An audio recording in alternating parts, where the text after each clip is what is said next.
Tengamos una palabra de oración. Gracias, querido Padre Celestial, porque nos das el privilegio de estar una vez más en este lugar para estudiar tu santa palabra. Dirígenos en el mensaje de esta noche y prepara nuestros corazones, nuestras mentes, para poderlo comprenderlo y ponerlo en práctica. En el nombre de Jesús. Amén. Questions will be answered, mind stimulated, vision for the future made clearer. Yet more than ever, we will discover real hope for the future. Stand by as we journey together into the past and see how ancient empires and even the modern empires of today reveal through history and ancient prophecies exciting events that are about to usher into existence the last empire. Discover real hope for the future. En nuestro propósito de seguir descubriendo esperanza para un futuro mejor, el tema de esta noche tiene como título El Anticristo, la gran falsificación imperial. En cierta oportunidad, algunos periódicos reportaron que el Anticristo había sido encontrado y que había un hombre judío llamado Samuel Lee, que él usaba el 666 en su frente. Pero pasaron por lo menos algunos 20 años y se descubrió que realmente Sam Lee no era el anticristo. Otros después dijeron que el anticristo era, seguramente ustedes se recordarán, ¿quién es este personaje? Henry Kissinger, que fue secretario de Estado de los Estados Unidos de Norteamérica. Otros incluso mencionaron que el anticristo era Bill Clinton o el príncipe Carlos de Inglaterra. Y eso fue presentado en una edición especial alrededor del año 2000. En esa oportunidad muchas personas no solamente apuntaban a nombres específicos, sino pensaron en que eran también algunos otros famosos dictadores que hubieron en el mundo. La palabra anticristo significa uno que está en contra u opuesto en el lugar de Cristo. Así que vamos a ver que el anticristo no es específicamente una persona como muchas consideraron en el pasado o todavía consideran. ¿Qué dice la Biblia en relación a lo que es el anticristo? La palabra anticristo, como dijimos ya, es alguien que se opone o que ocupa el lugar de Cristo. La palabra anticristo es mencionada en la Biblia, en el libro de Apocalipsis y en los escritos del apóstol Pablo en relación a los seguidores de Cristo. Todas las referencias del Antiguo Testamento, mejor dicho, todas las referencias que hay en la Biblia parten del Antiguo Testamento, de lo que es considerado el libro profético de Daniel. De ahí vienen. Y esto que encontramos acá, que estamos viendo en este momento, es lo que aparece en el capítulo 7 del libro de Daniel, donde se registran 4 bestias que surgieron, ¿de dónde? Del mar, surgieron del mar. En la profecía bíblica, el término bestia significa reino, poder. No representa a un hombre, sino a un reino, a un poder. Y en la profecía bíblica, mar representa naciones, muchedumbres, pueblos. Dentro del contexto de estas 4 bestias de Daniel 7, aparece Daniel escribiendo en el versículo 23 del capítulo 7 que la 4ª bestia será un 4º reino en la tierra. Eso confirma que bestia se refiere a ¿qué? A reino. Así que Daniel está hablando aquí de reinos. Y si hablamos de reinos, la primera bestia que vio Daniel en el capítulo 7 dice que vio un león con alas de águila. Este león con alas de águila representa al poder de Babilonia, que gobernó el mundo conocido en esa época del año 605 al año 539 antes de Cristo. En la famosa puerta de Ishtar, que es una puerta que representa lo que es el imperio babilónico, que está en el Museo Louvre de París, podemos ver allí en esa puerta que hay un león grabado en las piedras con alas de águila. Así que no hay duda que la evidencia arqueológica, la evidencia histórica presenta que el león con alas de águila representaba a Babilonia. Después de Babilonia aparece otro imperio, lo estudiamos la primera noche. Ese imperio, ¿recuerdan cómo se llamaba? Los medos y los persas, que gobernaron el mundo conocido, especialmente en el Medio Oriente, del 539 al 331 antes de Cristo. Y ese poder estaba representado por el oso, un oso que caminaba un poco inclinado. ¿Por qué? Porque eran dos poderes. Recuerden que los medos y los persas eran dos en uno, los medos y los persas. El poder que predominó más y fue una potencia general fueron los persas. Los dos principales gobernantes que menciona la Biblia sobre este imperio era Ciro, que era medo, y Darío, el rey Darío, que era persa. Otro elemento importante también es que dentro de los persas aparece el rey Asuero, el rey con el cual se casó. ¿Quién recuerdan ustedes en la Biblia? Esther, ¿verdad? Que era un rey persa. Y el rey Artajerjes, que es importante en la historia de la iglesia cristiana porque dio un decreto especial para que el pueblo de Israel volviera a Jerusalén. Durante esa época, entonces, predominó el imperio medo-persa. Y dice en la escritura, en Daniel 7, que tendría 3 costillas. Estas 3 costillas representan los 3 poderes en los cuales predominó el imperio medo-persa y que después ellos, ¿verdad?, se dividieron. Y estos poderes son Lidia en Turquía, Babilonia y Egipto. Después de los medos y los persas, recuerdan ustedes, aparece otro gobierno, otro poder, representado en Daniel 7 como un leopardo de 4 cabezas y de 4 alas. Este poder representa Grecia. Recuerden que hubo un general muy famoso al mando de los macedonios, de los Grecia. ¿Quién era? ¿Recuerdan? Lo mencionamos el otro día. Alejandro el Magno, Alejandro el Grande. Y a los 30 años de edad, ya Alejandro había dominado el mundo conocido de la época. Por eso, estas 4 alas representan rapidez, velocidad. Este poder griego iba a conquistar el mundo de una forma súper rápida. Y tan joven, a los 30 años, ya como dije, Alejandro tenía el control del mundo conocido de la época. Y las 4 cabezas representan los 4 generales en los cuales se dividió el poder de griego después que Alejandro murió, que era Ptolomeo, Casandro, Lisímaco y Seleuco. Eran los 4 generales en los cuales se dividió el imperio una vez que Alejandro el Grande murió. Y después de esa bestia, dice Daniel 7, que apareció otro reino. Y ese reino llegó a conquistar el mundo a partir del año 168 antes de Cristo al año 476 después de Cristo. ¿Y qué poder representa esta bestia?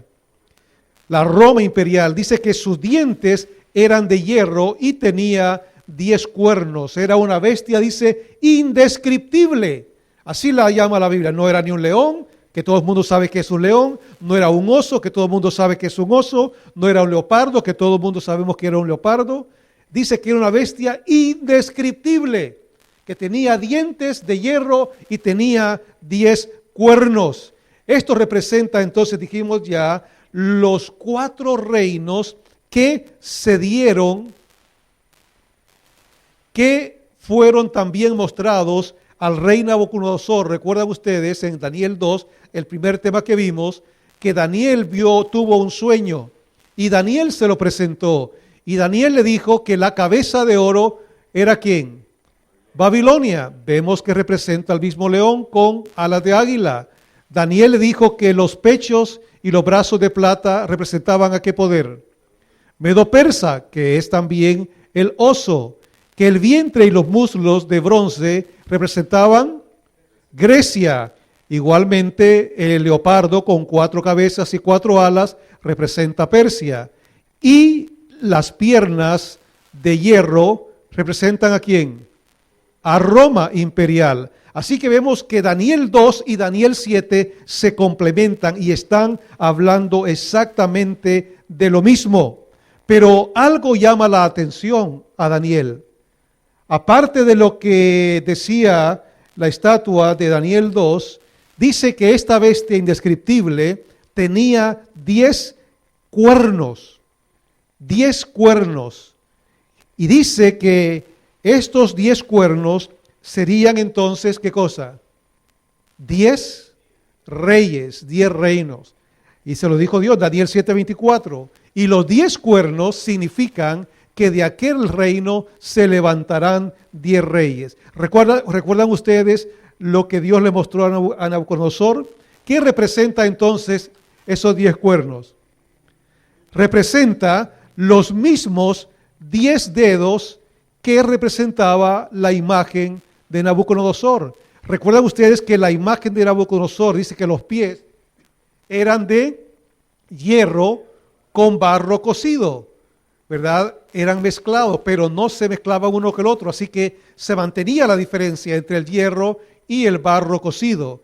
Y dijimos en esa oportunidad que esos pies representaban ¿qué cosa? Representaban las 10 comunidades bárbaras germánicas en las cuales se dividió el imperio romano. O sea que esto representa esto también. O sea que estos 10 cuernos que Daniel vio en esa imagen representan los mismos 10 pueblos bárbaros germánicos en los cuales se dividió Roma después que cayó el año 476. Los visigodos, los érulos, los vándalos, los francos, los burgundios, los anglosajones, los ostrogodos, todas esas 10 tribus bárbaras, germánicas. Pero algo también llama la atención a Daniel. Dice que de esos 10 cuernos, dice, mientras él los contemplaba, he aquí que otro cuerno pequeño salía entre ellos, y delante de él fueron arrancados 3 cuernos. Y he aquí que este cuerno tenía, dice, ojos como de hombre, y una boca que hablaba grandes cosas, y hablará palabras contra el Altísimo. Uno como un hijo de hombre, y le fue dado dominio, gloria y reino, para que todos los pueblos, naciones y lenguas le sirvieran. Su dominio, el dominio del Hijo del Hombre, es dominio eterno. O sea, vemos que aquí Daniel está observando un cuerno pequeño que dice tiene ciertas características. Un cuerno pequeño que trata de usurpar el lugar del Hijo del Hombre, el lugar del Altísimo. Y la Biblia habla que el Hijo del Hombre, ¿quién es? Cuando en la Biblia se refiere al Hijo del Hombre, se refiere a Cristo. El Hijo del Hombre aparece entonces mencionado claramente ahí en Daniel, se refiere al Hijo del Hombre. Pero también dice que además de Hijo del Hombre, se refiere al Altísimo. Versículo 27 de Daniel 7, cuyo reino, dice, el reino del Altísimo es reino eterno y todos los dominios le servirán y obedecerán. En otras palabras, Cristo está siendo presentado acá en el libro de Daniel, en el capítulo 7, como el Hijo de Dios, el Hijo del Hombre, y como el Altísimo. Dios el Altísimo. En la Biblia, recuerden que se presenta a Jesús como Dios. En Juan capítulo 1 dice que el Verbo era Dios, la palabra, Cristo era Dios. Así que ahí Daniel lo está también confirmando cuando habla del Hijo del Hombre y el Altísimo como el mismo personaje Dios. Entonces, ¿qué es lo que está apareciendo allí en Daniel 7? Que Dios, Jesucristo, el Hijo del Hombre, el Altísimo, dice que el cuerno pequeño habla grandes cosas, tiene ojos de hombre y boca de hombre, y habla contra el Hijo del Hombre. ¿Qué significa eso? Dice Daniel 7:25, y hablará palabras contra el Altísimo, y a los santos del Altísimo quebrantará, y pensará en cambiar los tiempos y la ley, y serán entregados en su mano hasta tiempo y tiempos y medio tiempo. ¿Qué hace entonces este poder, este cuerno pequeño que aparece allí en la bestia indescriptible? Dice que habla en contra del Altísimo. ¿Y quién es el Altísimo? Cristo Jesús, ¿verdad? Dios, Cristo, el Hijo del Hombre, también representado ahí. Entonces, ¿qué es lo que está haciendo este cuerno pequeño? Está llegando a ser en contra de Cristo, en contra de Dios. Y si está en contra de Cristo, si está en contra de Dios, ¿qué llega a ser entonces? Un anticristo. Porque dijimos al principio que anticristo es aquel que se opone a Cristo, que está en contra de Cristo, que ocupa el lugar de Cristo. Entonces, aquí Daniel lo que está diciendo es que de esos 10 cuernos, ese cuerno pequeño que se levanta ahí con boca de hombre y con ojos de hombre, que hace que habla contra el Altísimo, que persigue a los santos, que cambia los tiempos y la ley, se convierte en ¿qué entonces? En el anticristo, porque está contra Cristo, contra Dios. ¿Es claro? ¿Me siguen? Entonces, ¿cuáles son las características que describe el profeta Daniel que debe tener el anticristo, el que se opone a Cristo, según Daniel 7? Primero, dice que lucha contra las leyes de Dios. Segundo, vimos ahí que lucha también, que persigue al pueblo de Dios. En tercer lugar, antes de explicar, que dice que persigue al pueblo de Dios. Ahora, recuerden ustedes que el pueblo de Dios, básicamente, de acuerdo a la profecía de Daniel, estaba refiriéndose al pueblo de Israel. Pero no solamente el pueblo de Israel fue perseguido, sino también dice que fue perseguido y fue diseminado en diferentes lugares. Y fue llevado perseguido en Antioquía, en Alejandría, en Grecia y en Roma. Dice que fue diseminado. Los historiadores, si ustedes buscan una historia de la iglesia cristiana y ustedes van a cualquier universidad, se darán cuenta que la iglesia cristiana que fundó Cristo comenzó ¿dónde? Comenzó en Jerusalén. Y después dice que se fue a Antioquía de Siria, después fue también a Alejandría de Egipto, después fue a Turquía, después fue a Grecia y después fue a Roma. En otras palabras, el evangelio fue diseminándose.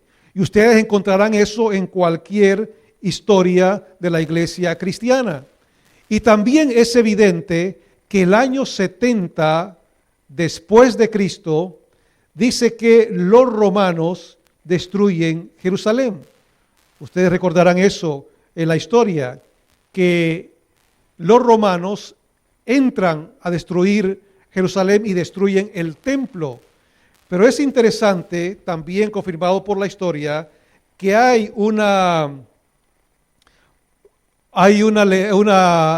tradición muy especial. Dice que hubo una batalla. Este puente es llamado el puente Milvian en Roma.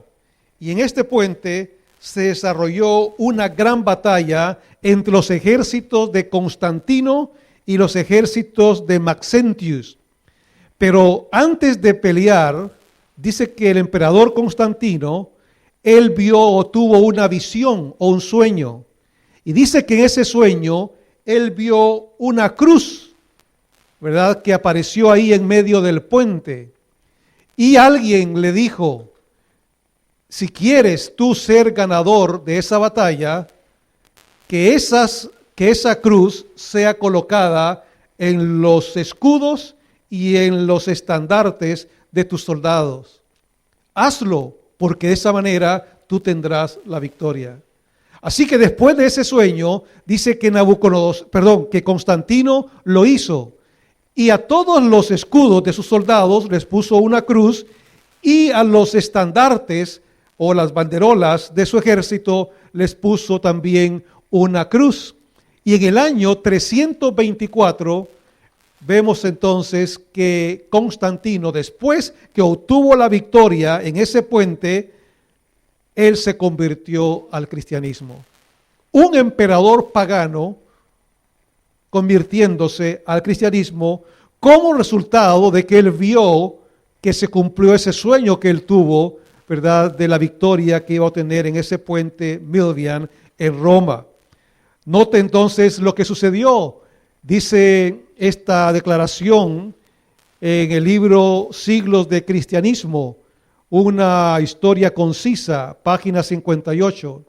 Los nuevos cristianos fueron, en cuanto al pensar y a los hábitos, como los mismos paganos antiguos. Su aumento en las iglesias no acaban con el paganismo.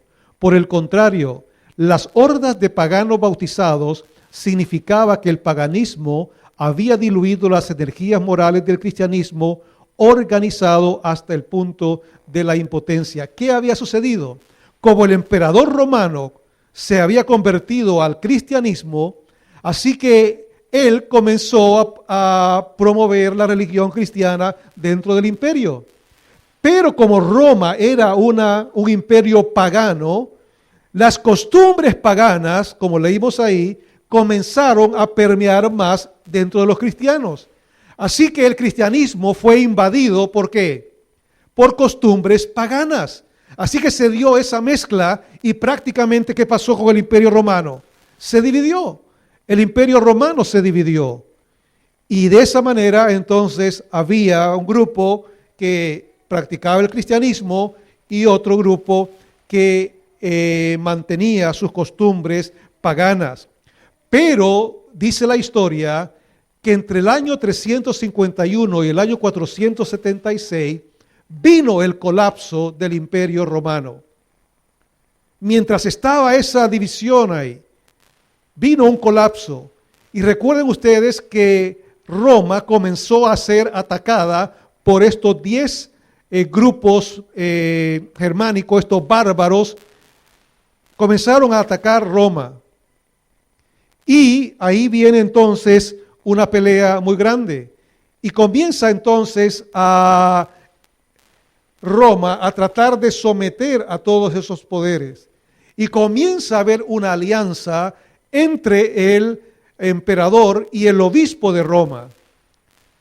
El obispo de Roma se dio cuenta que habían de los 10 poderes esos paganos, hordas bárbaras, que estaban tratando de destruir al imperio romano, habían 7 que se sometían a aceptar los dictados del obispo de Roma. El obispo de Roma era la autoridad cristiana principal del imperio. Y como había ya una mezcla de iglesia con el Estado, así que el obispo de Roma tenía preeminencia en lo que decía a los emperadores. Pero el obispo de Roma se dio cuenta que habían 3 de estos poderes que no se sometía a ellos. 7 aceptaban lo que decía el obispo de Roma, pero 3 no. Así que viene el obispo de Roma y entonces le pide a los emperadores que destruyan a estos 3 poderes. Y estos 3 poderes entonces llegan a ser los 3 cuernos que dice Daniel 7, que serían cortados. Recuerden que la dice la profecía de Daniel 7, que el cuerno pequeño que tiene, dice, boca como de hombre y ojos como de hombre, que habla palabras contra el Altísimo, que persiguió a los santos, que cambió los tiempos y la ley, O sea, un poder religioso ahora dice, quiere tener hegemonía y corta a 3. Y la profecía se cumple cuando el emperador de Roma, mandado por el obispo de Roma, dice que destruye a estos 3 y corta a 3, que son los érulos, los vándalos y los ostrogodos. Y en el año 538, entonces se produce la derrota final de esos 3 poderes: los érulos, los vándalos y los ostrogodos. Y en el año 538 entonces el emperador Justiniano aniquila finalmente a estos 3 poderes. Y llega entonces a hacerse una alianza mayor entre el emperador de Roma y el obispo de Roma. Ahora, ¿qué dice la Biblia acerca de cómo saldría este cuerno pequeño? La primera característica que plantea Daniel es que este cuerno pequeño saldría de entre los 10 cuernos de Europa occidental. Dice, he aquí que otro cuerno pequeño salía entre ellos. ¿De quiénes? De los 10 cuernos. O sea, este cuerno pequeño saldría de esos poderes de Europa occidental. Segundo, la iglesia medieval sustituyó 3 de los 10 naciones. Dice la Escritura que delante de él fueron arrancados 3 cuernos de los primeros. Ya mencionamos eso, entonces, que los érulos, los vándalos y los ostrogodos fueron eliminados porque no se sometieron ¿a quién? Al obispo de Roma. Además, dice que perseguiría al pueblo de Dios y hablará palabras contra el Altísimo, y a los santos del Altísimo quebrantará. Los santos del Altísimo, ¿a quién representan? Al pueblo de Dios. Aquí leemos una cita muy interesante de este libro de Western Watchman de diciembre 24 de 1909. La iglesia ha perseguido.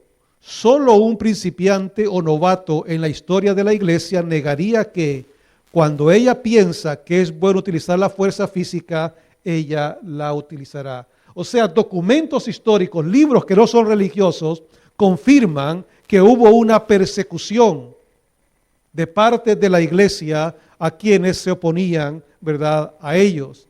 Así que vemos que este cuerno pequeño perseguiría al pueblo de Dios, y dice la Escritura que lo haría ¿por cuánto tiempo? Por 1260 años. Y vamos a ver qué es lo que dice la Biblia al respecto. Y serán entregados en su mano hasta tiempo y tiempos y medio tiempo. Daniel 7:25. Note que Daniel 7 explica claramente qué hace este poder al cual se le llama el anticristo, que se opone a Dios, que se opone a Cristo, que se opone a los santos del Altísimo. Dice ahora Apocalipsis explicando esto, haciendo un paralelo entre lo que dice Daniel 7. Y se le dieron a la mujer, ¿quién es la mujer en la profecía bíblica? La iglesia. Y se le dieron a la iglesia 2 alas de la gran águila para que volase delante de la serpiente al desierto. ¿Quién es la serpiente? Satanás. A su lugar donde es sustentada, ¿por cuánto tiempo? Dice, por un tiempo, tiempos y la mitad de un tiempo. O sea, también Juan en Apocalipsis presenta este mismo periodo que tendría la iglesia mientras era sustentada por Satanás. Y la mujer huyó al desierto, donde tiene lugar preparado por Dios, para que allí la sustenten por 1260 días. O sea, aquí ya aparece entonces una descripción ya más clara. Tiempo, tiempos y medio tiempo en la profecía bíblica es igual a ¿cuánto? 1260 días. Un tiempo equivale a un año. De acuerdo al calendario hebreo o judío, el año hebreo judío tenía ¿cuántos días? Nuestro calendario gregoriano, ¿cuántos días tiene? 365 días. pero el calendario judío tiene 360 días. Así que cuando dice acá tiempo se refiere a un año, 360, tiempos puede ser de 2 para arriba, recuerde plural, ahí ponemos 2 años, sería 360 por 2, y medio tiempo sería medio año, la mitad de 360. Si ustedes suman eso, 360 más 360 dos veces, más, ¿cuánto es la mitad de 360? 180, ¿cuánto le da? 160 días. 160 días. De acuerdo a la Biblia, un día profético equivale a un año. Y esto lo encontramos definido en Ezequiel, capítulo 4, versículo 6. Cuando dice, cumplidos estos, te acostarás sobre tu lado derecho, segunda vez, y llevarás la maldad de la casa de Judá 40 días. Día por año te lo he dado.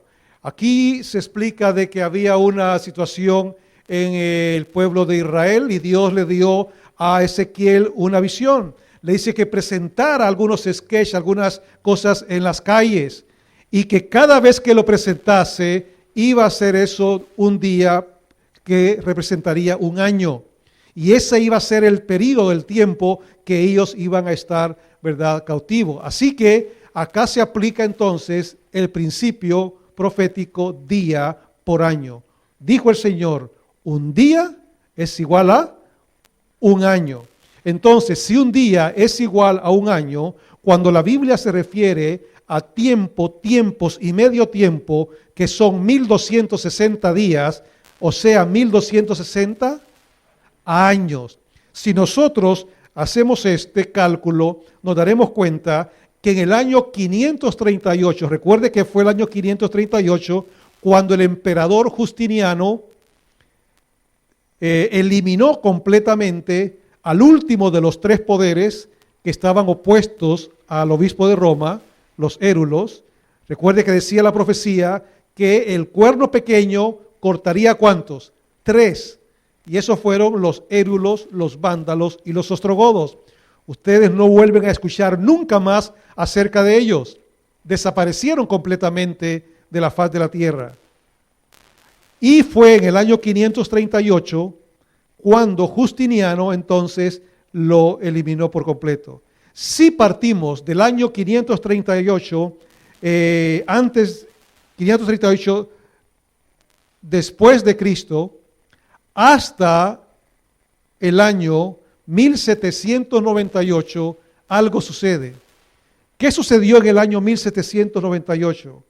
Napoleón Bonaparte, el emperador francés, el emperador que gobernaba Francia en esa época, dice que envió al general Berthier a tomar prisionero al Papa Pío VI y se lo llevó a desterrado, ¿verdad? Lo llevó desterrado, lo sacó, ¿verdad?, de Roma. Así que aquí vemos nosotros el cumplimiento de esto. Durante la Edad Media, desde este periodo del 538 hasta 1798, la iglesia cristiana medieval, o lo que se conoce como la época de la Edad Oscura, pasó todo esto que está predicho acá en Daniel 7. Y fue entonces en el año 1798 cuando el general Berthier, enviado por Napoleón Bonaparte, detuvo al Papa Pío VI y lo llevó prisionero al exilio y ahí murió el Papa exilado en la cárcel. ¿Qué pasó en 1798? ¿Alguien recuerda? ¿Algún estudiante de historia? Ese fue el mismo año de la Revolución Francesa. Recuerden ustedes que uno de los principales estamentos de la Revolución Francesa era que ellos querían exterminar todo lo que era religión, a Dios, Biblia. ¿Recuerdan ustedes el famoso, se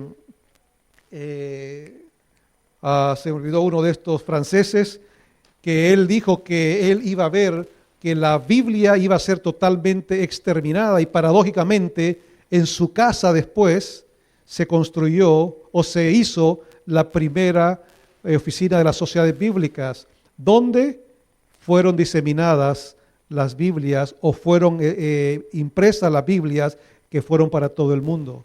O sea que la Revolución Francesa, ellos querían exterminar la religión, exterminar a Dios de la faz de la tierra, acabar con la Biblia. Y era razón entonces por lo cual Napoleón entonces se opuso al obispo de Roma y lo mandó a detener y exilar. Y ahí murió entonces en el abandono el Papa Pío, ¿verdad?, VI. Se cumple entonces lo que había sido dicho ya en Daniel 7, que este poder, el anticristo, saldría entre los 10 cuernos de Europa Occidental, sería el quien arrancaría 3 de las 10 naciones, perseguiría al pueblo de Dios y atacaría al pueblo de Dios durante 1260 años, y también que cambiaría los mandamientos de la ley de Dios. Vamos a analizar un poco de esto, a ver cómo se dio y qué fue lo que pasó. En Daniel 7:25, o antes de mencionar esto, quiero decirles claramente que la Biblia entonces plantea que el anticristo de Daniel capítulo 7, que surgiría, ¿verdad?, en esa época, en 1538, no se refiere a un hombre, se refiere a ¿qué? A un sistema, a un poder. Recuerden que estamos hablando de reinos, estamos hablando de poderes. Así que no me malinterpreten en esta noche. Aquí estamos hablando de un sistema religioso, un poder religioso representado por la Iglesia de Roma, que dominó desde el 538 hasta 1798 al mundo de la época, lo que se le conoce en gran parte como la Edad Oscura, la época medieval, en la cual fue puesta la iglesia durante muchos años. Dijimos que una de las características de este poder sería que cambiaría los tiempos y la ley. ¿Cómo se cumplió eso? Se cumple cuando nosotros vemos lo que sucede con la ley de Dios. El otro día hablamos acerca de los 10 mandamientos, pero también la Iglesia de Roma enseña a las personas que quieren convertirse al catolicismo que no hay 10 mandamientos conforme a Éxodo 20, sino hay 10 mandamientos hechos o cambiados por la Iglesia de acuerdo al catecismo. Y menciona acá que, bueno, en realidad ellos ponen 9, porque uno de ellos lo dividen en 2. Y aquí vemos entonces, si ustedes leen detenidamente, que lo que hace es cambiar, eliminar el segundo mandamiento. El segundo mandamiento de la ley de Dios dice que no debemos adorar imágenes. Recuerden ustedes, va en contra de la idolatría, no adorar a otras imágenes. Pero el catecismo lo aparta de acá y en vez de eso ponen el tercer mandamiento, lo ponen como segundo, donde dice que no tomarás el nombre de Dios en vano. O sea, eliminan completamente el segundo mandamiento. El otro mandamiento que hay un cambio es el cuarto mandamiento. Dijimos la última noche que el cuarto mandamiento me manda a recordar el día sábado, porque es el día del Señor. En el catecismo, ustedes los hispanos recordarán que se dice santificarás las fiestas. En vez de acuérdate del sábado para santificarlo, aparece en sexto lugar, recuerda mantener las fiestas sagradas, los días sagrados. En español se dice santificarás las fiestas. Luego el cuarto mandamiento pone en el quinto, honrar a padre y madre. El quinto mandamiento pone en el sexto, no matarás. El sexto pone en el séptimo, no cometerás adulterio, lo ponen como sexto. El octavo, sigo igual, no hablará falso testimonio, lo ponen acá. Pero el noveno y el décimo lo han dividido para que completen 10. El décimo mandamiento de la ley de Dios dice no codiciarás la mujer de tu prójimo, no di cosa alguna de tu prójimo. Ellos dividen el nuevo mandamiento, el décimo mandamiento en 2 y ponen en el noveno mandamiento no codiciarás la mujer de tu prójimo, y en el décimo ponen no codiciarás ninguna cosa, ¿verdad?, que no sea tuya. O sea, de esa manera completan 10, pero eliminando básicamente el segundo y cambiando, ¿verdad?, el cuarto mandamiento. ¿Qué se comprueba con eso? Que hubo un intento entonces de ¿qué? De cambiar. Se cumplió lo que dijo la profecía bíblica, que se cambiarían los tiempos y la ley. Esta es una anécdota muy interesante. Dice que en cierta oportunidad había un becerro o un ternero, como ustedes quieran llamarle, y se va al bush y comienza, ¿verdad?, a andar en el bush, y en el bush pues nadie había pasado todavía en el bosque, y comienza él a caminar y va dejando una huella. Dice que después llega un perro a ese mismo bosque, y el perro, al ver que ya hay una huella ahí, unas pisadas, dice que siguen las mismas pisadas. Después dice que llega un hombre a ese bosque y ve que ya hay unas pisadas ahí, así que se va por las mismas pisadas. Así que esa huella, ¿cómo se iba haciendo? Ya se iba haciendo más pronunciada, más pronunciada. Con el tiempo dice que empezó a llegar gente y vieron que ya había una huella ahí, así que seguían usando eso. Después vinieron vehículos, después vinieron camiones, a tal grado que un día se hizo una highway, una calle grande, como resultado de que hubo alguien, hubo un becerro, hubo un ternero que primero dejó la huella. O sea que todos siguieron ¿qué? Haciendo lo mismo, haciendo lo mismo. Muchas veces nosotros seguimos las cosas bíblicas porque alguien dijo que así era y todo el mundo lo hace. Y saben que en cierta oportunidad el Señor dijo algo que es importante recordarlo, hablando justamente de Daniel 7:25, que este poder que se oponía contra Dios iba a cambiar los tiempos y la ley. Jesús, hablando juntamente con sus discípulos, Él les dijo allí en el Monte de los Olivos de que en 40 años más iba a haber algo, iba a haber una destrucción de Jerusalén. Y Él les advirtió y les dijo que ojalá que cuando llegue ese día ustedes no vayan a huir ni en invierno ni en día sábado. O sea, Jesús, mirando, anticipándose a lo que podría suceder 40 años más tarde, Él les dijo a sus discípulos que tuvieran cuidado, que cuando viniese la destrucción de Jerusalén, ellos no fuesen a huir ni en invierno, porque era una época difícil de sobreponerse, ¿verdad?, al invierno huyendo, o que tuvieran cuidado de no profanar el día sábado. Y entonces ahí está en Mateo 24 lo que Jesús le dice: orad pues que vuestra huida no sea en invierno ni en día de reposo. En Hechos capítulo 13, 42, 44, hablando acerca de esto, dice también el Señor: cuando salieron ellos de las sinagogas de los judíos, los gentiles le rogaron que el siguiente día de reposo les hablasen de estas cosas. El siguiente día de reposo se juntó casi toda la ciudad para oír la palabra de Dios. En otras palabras, el Señor les advirtió a sus hijos de que debían seguir guardando el sábado, el día de reposo. Pero el Señor advirtió que iba a haber un poder que iba a cambiar entonces los tiempos y las leyes. Pero ellos siguieron observando. El apóstol Pablo dice, hablando de él, llegaron a Tesalónica, donde había una sinagoga de los judíos, y Pablo, como acostumbraba, fue a ellos y por 3 días de reposo discutió con ellos. O sea, los apóstoles continuaron enseñando lo que dice o dijo Cristo o enseñó Jesús. Mis queridos, desde Génesis a Apocalipsis no hay ninguna indicación de que Jesús autorizara al hombre a cambiar la ley. La única relación que hay de algún cambio de ley aparece en Daniel 7, donde el poder llamado el anticristo, este cuerno pequeño que se opondría al Altísimo, pensaría cambiar los tiempos y la ley. Es por eso que nosotros debemos ser leales a lo que la palabra de Dios enseña.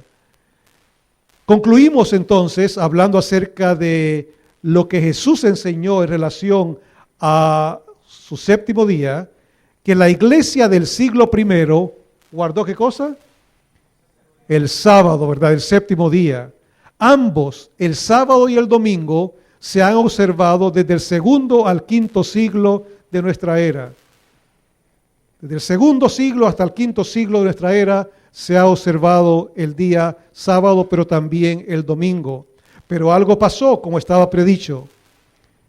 El pueblo de Constantinopla y en casi todas partes se reúnen juntos en el sábado, así como en el primer día de la semana, que la costumbre no se observa en Roma o en Alejandría. O sea, había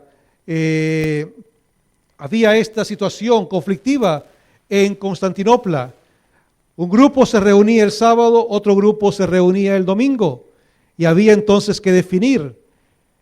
Sigue contando la iglesia, la historia de la iglesia, que casi todas las iglesias de todo el mundo celebran los sagrados misterios, la cena del Señor, en el sábado de cada semana. Sin embargo, los cristianos de Alejandría y en Roma, a causa de una antigua tradición, han dejado ¿de qué? De hacerlo. ¿Qué había comenzado? Habían comenzado a caminar la iglesia en una tradición. Habían seguido la huella de el becerro o del ternero, donde comenzaron unos a transitar y de ahí ellos siguieron por tradición caminando en el mismo lugar. Y se plantea en los documentos históricos que había entonces una doble obediencia. En primer lugar, había un grupo que obedecía a Dios, de acuerdo a lo que enseñaban los mandamientos, y había otro grupo que obedecía las enseñanzas de la iglesia o el poder que estaba transmitiendo una enseñanza errada o equivocada. La iglesia del siglo I, recordamos entonces, guardó el séptimo día. Ambos, el sábado y el domingo, se han observado desde el segundo al quinto siglo de nuestra era. La adoración pagana al sol llevó a la iglesia de Roma a cambiar el sábado al domingo. Y esto es muy interesante. Recuerden que, de acuerdo al significado, la palabra sábado significa ¿qué? Shabbat, reposo. Recuerden que la palabra Shabbat en el Antiguo Testamento, en hebreo, Shabbat significa reposo. Y en el Nuevo Testamento, Sabatón significa reposo. Pero el domingo fue un nombre dado por los paganos al primer día de la semana, porque era el día en que adoraban al sol. Había muchos pueblos paganos que ellos adoraban al sol. Por ejemplo, los egipcios. Los egipcios adoraban al dios sol. Incluso en Israel algunos adoraban el dios sol. A través de las edades hay pueblos como los aztecas, mayas, los incas, los mismos romanos. Ellos mantenían su adoración al dios sol.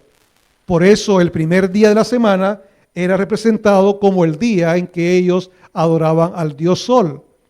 La misma historia de la Iglesia Católica en sus libros, por ejemplo, El Mundo Católico, página 809, de marzo de 1994, dice lo siguiente: el sol era un dios más importante con el paganismo. Hay en verdad algo real de rey en torno al sol, por lo que es un emblema en forma de Jesús, el sol de justicia. Noten, hacen una comparación ahí entre el sol. La Biblia habla que Jesús es ¿qué? El sol de justicia, pero nada que ver con la comparación que hacen ellos. Dice, de ahí pues que la iglesia en estos países parece haber dicho, mantener ese viejo nombre pagano permanecerá consagrado, santificado, y así el domingo pagano dedicado a Balder, que era el dios sol, se convirtió en el domingo cristiano sagrado para Jesús. Noten entonces cómo ellos mismos se atribuyen que ya hay un origen de parte de la Iglesia Católica en atribuirse el cambio del día sábado al día domingo. Las leyes del gobierno fueron hechas para fomentar el culto dominical.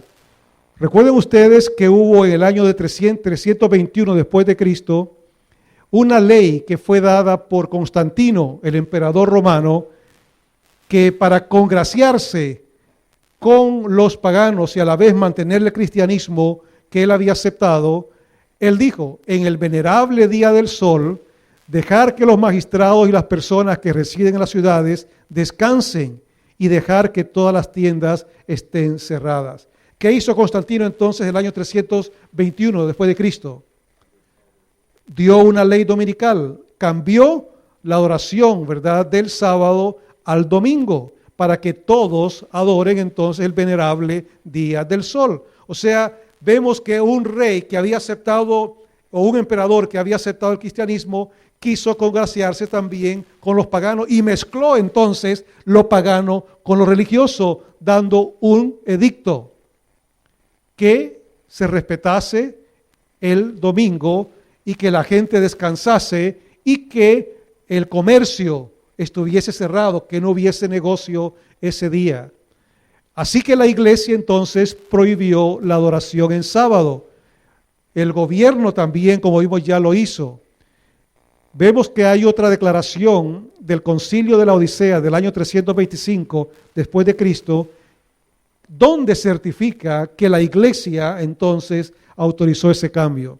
Dice, los cristianos no deben judaizar, es decir, que no se guarde el sábado y estar inactivo el sábado, pero el día del Señor se ordenará en especial honor y como cristianos deberán, si es posible, no trabajar en ese día. No obstante, si se les encuentra judaizando, serán excluidos de Cristo. ¿Qué estaba diciendo la iglesia? Que si nosotros seguimos guardando el sábado, estamos siguiendo ¿qué? Una costumbre judía. Por lo tanto, no hay que observar ese día para no entrar dentro del judaísmo, no ser judaizantes.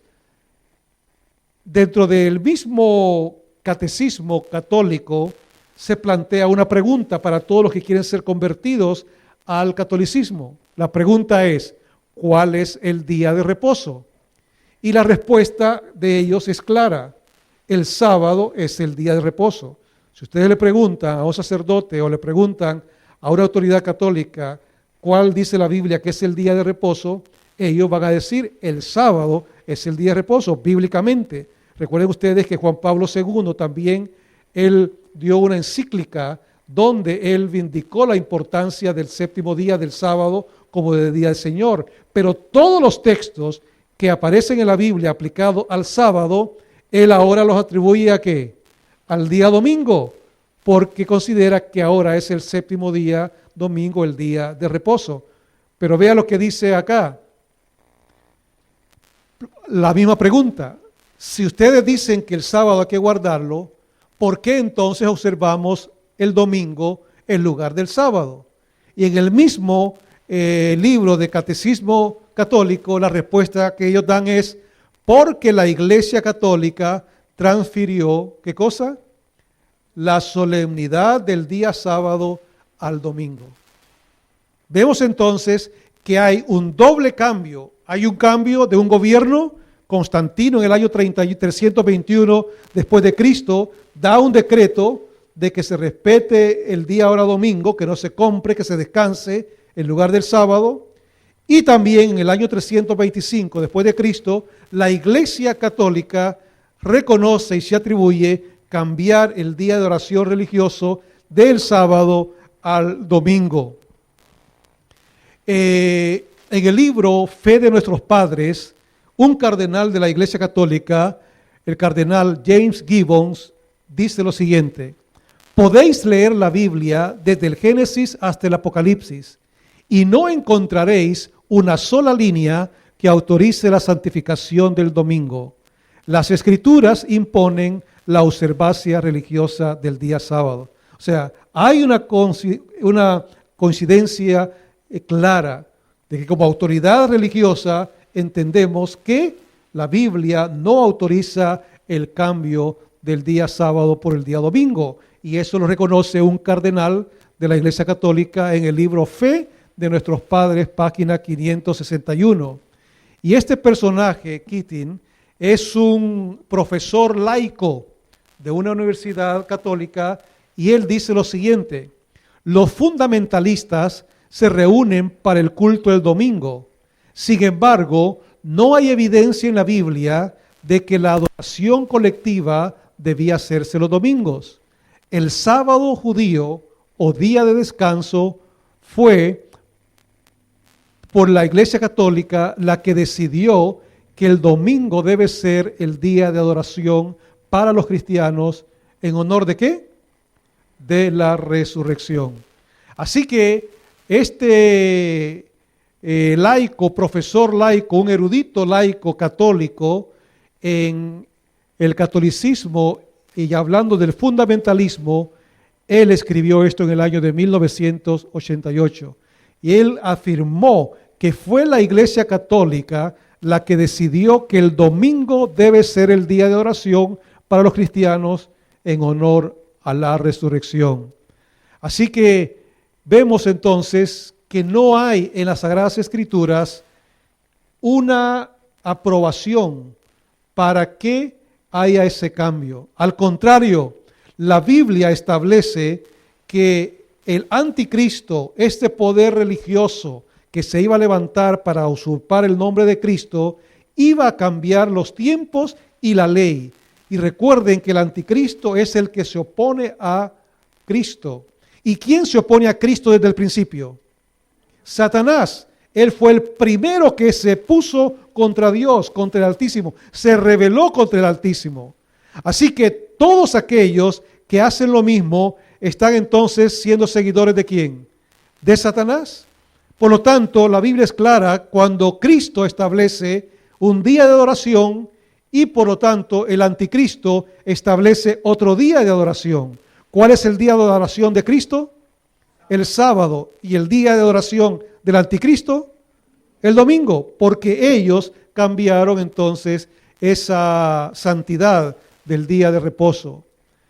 Recordamos entonces, mis queridos, que el sábado nos muestra a Dios como nuestro creador. Por eso es importante que entendamos hoy en día la importancia de qué día adoramos. Porque dijimos el otro día que la adoración que clama el ángel que surca el espacio, que dice temed a Dios y dadle honra, adorad a aquel que hizo los cielos y la tierra, es su mensaje vigente para estos días. ¿A quién vas a adorar? ¿Vas a adorar al verdadero Dios o vas a adorar al anticristo? El verdadero Dios nos dice, acuérdate que yo soy tu creador. Y el sábado nos hace recordar que Cristo es el creador. Además, el sábado, dijimos el otro día, nos hace recordar que Dios es el proveedor, el que nos cuida, el que suple todas nuestras necesidades. Jesús, Él nos redimió, Él murió en la cruz del Calvario, o sea, le pertenecemos doblemente por creación y por redención. Además, Él llega a ser nuestra paz, Él es nuestro descanso. Jesús nos dice a todos, mis queridos amigos, en esta noche, venid a mí, todos los que estáis trabajados y cargados, y yo os haré descansar. Debemos nosotros entonces tomar una decisión. ¿A quién vamos a servir? ¿Vamos a servir a Dios o vamos a servir al poder religioso que cambió los mandamientos de Dios? Porque dijo Jesús en Marcos 7, 7 y 8, en vano me honran, enseñando como doctrinas mandamientos de hombres, porque dejando el mandamiento de Dios, os aferráis a la tradición de los hombres. ¿A quién vamos a obedecer? ¿A lo que dice Dios en su santa palabra? ¿O al camino que el becerro comenzó a trazar y que todos comenzaron a seguir y que ahora se ha hecho una doctrina, pero una doctrina humana, cuando se enseña el domingo como el día del Señor? En Hechos 17, 30, 31, cuando el hombre se vio confrontado a quién, ¿verdad?, iba a servir, dice, pero Dios, habiendo pasado por alto los tiempos de esta ignorancia, ahora manda a todos los hombres en todo el mundo, ¿a qué? Que se arrepientan por cuanto ha establecido un día en el cual juzgará al mundo. Cuando la gente se dio cuenta de estas verdades y le preguntaron a los apóstoles, ¿qué haremos? Los apóstoles dijeron, Dios ha mandado esto. Si ustedes quieren seguirlo, arrepiéntanse de su camino equivocado que llevan. Vuelvan al camino correcto, porque el Señor un día juzgará al mundo. ¿A quién entonces nosotros vamos a servir? ¿A Dios o a los hombres? Dios estableció el sábado como el día del Señor. La Iglesia Católica cambió la observancia del día sábado al día domingo. Hay muchos cristianos, tristemente, hoy en día, que están siguiendo la tradición de los hombres. Y hay muchos cristianos que observan el día domingo en vez del sábado. ¿Y qué están haciendo ellos? Están siguiendo una doctrina humana, un cambio humano. ¿Y qué dice Dios al respecto? ¿Qué dijo a través de los apóstoles en Hechos 5:29? ¿A quién debemos obedecer? ¿Al hombre o a Dios? Es necesario obedecer a Dios antes que a los hombres. Y es por eso, mis queridos, que este tema es de mucha importancia. Recuerda que no somos salvos por las obras, no somos salvos por guardar mandamientos, somos salvos por la gracia de Cristo. Pero recuerden ustedes que hubo un monje católico, un sacerdote católico llamado Martín Lutero, que él entendió esto y él luchó contra el sistema que enseñaba que había que salvarse o ser perdonado por cumplir mandas, por comprar el perdón de los pecados. Y él vivió en un momento en el cual la iglesia imponía las mandas, imponía el comprar el perdón de los pecados. Y en cierta oportunidad, mientras Martín Lutero visitó Roma, él es un sacerdote alemán de Wittenberg, en Alemania. Mientras él visitó Roma, dice que él llegó a la escala de Roma, donde vio a muchas personas subiendo de rodillas esa escala para poder recibir clemencia y perdón de sus pecados.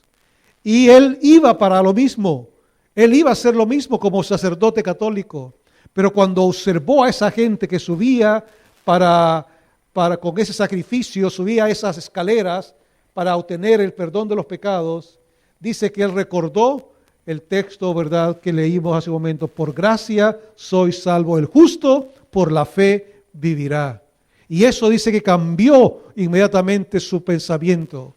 Y entonces él llegó a escribir, él llegó a decir, cuando confrontó a la Iglesia Católica en cuanto a su pensamiento: si no estoy convencido por el testimonio de las Escrituras o por un motivo claro, porque yo no confío ni en el Papa o en los consejos por sí solos, ya que es bien sabido que a menudo han errado y contradicho a sí mismo. Estoy ligado por las Escrituras que he citado y mi conciencia es cautiva de la palabra de Dios.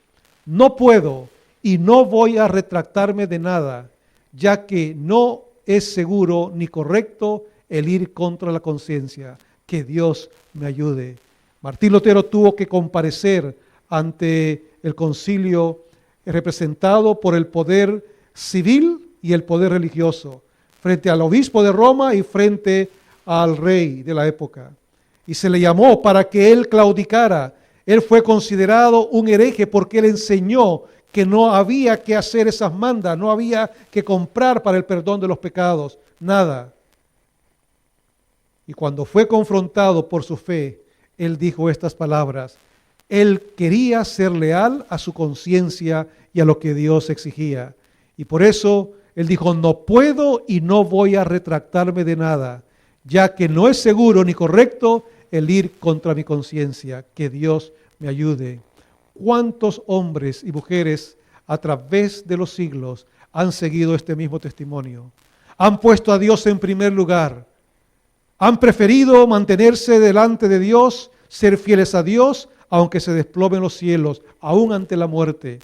Muchos cristianos fueron llevados a la hoguera. Muchos cristianos fueron eliminados, fueron quitadas sus vidas por mantenerse a lo que Dios decía. Y este poder que representa el anticristo en esa época triste de la historia cristiana, llevó a muchos a la muerte. por causa de defender su fe.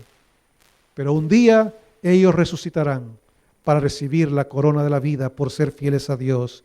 La pregunta esta noche es, mi hermano, ¿a quién eres tú leal? ¿A quién serás fiel? ¿A Dios o a los hombres? Queremos seguir el testimonio de Martín Lutero, de ser fieles a Dios, ser leales a nuestra conciencia, que nos dice que debemos servir a Dios antes que a los hombres. ¿Cuántos en esta noche queremos tomar la firme determinación ante esta realidad que nos plantea la Biblia y la profecía bíblica, de ser fieles al Señor, de ser fieles a Dios, a su palabra, a sus escritos, y prepararnos para formar parte de su reino cuando Él venga a buscarnos? ¿Puedo ver las manos? Amén. Que Dios les bendiga y que seamos fieles hijos e hijas de Dios.